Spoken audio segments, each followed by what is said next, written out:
నా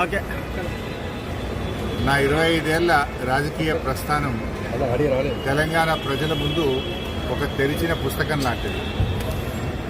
సరే, గత కొంతకాలంగా మా పార్టీ పైన అదేవిధంగా నా పైన కొన్ని రాజకీయ పార్టీలు చేస్తున్నటువంటి వ్యాఖ్యలనే వారు కూడా చేయడం జరిగింది.